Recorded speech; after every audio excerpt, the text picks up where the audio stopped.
Dans ce livre, Le temps des tempêtes, Nicolas Sarkozy revient sur ses 2 premières années à l'Élysée, entre 2007 et 2009. Et ainsi commence cet ouvrage. À compter du 16 mai 2007, j'étais seul. J'avais une équipe, des conseillers, des amis, des visiteurs du soir, mais j'étais seul à prendre et assumer la décision finale.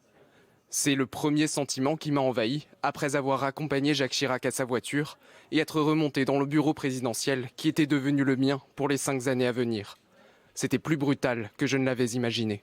Et c'est durant la période de confinement, au Cap-Nègre, dans le Var, que Nicolas Sarkozy a écrit son nouveau livre, à raison de 8 heures par jour.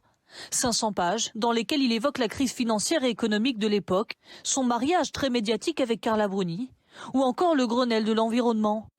L'ancien président dresse également les portraits parfois pas très élogieux de ses anciens compagnons de route, à l'image de Jean-Louis Debré. Or celui-ci n'était autre que Jean-Louis Debré, qui m'a toujours voué une haine tenace, fondée sur une jalousie irrationnelle, mais assez fréquente chez cet homme.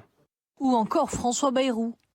Je le connaissais depuis longtemps et n'ignorais pas que son tempérament profond le portait à une détestation de tous ceux qui avaient réussi, là où il avait lui-même échoué. Nicolas Sarkozy dévoile des anecdotes intimes, comme cette opération chirurgicale secrète à la gorge, en tout début de mandat et 3 jours seulement après son divorce avec Cécilia Sarkozy. Mais en aparté, l'ancien président assure que ce livre n'a aucune dimension politique, qu'il n'est pas en campagne et que l'exercice du pouvoir ne lui manque pas.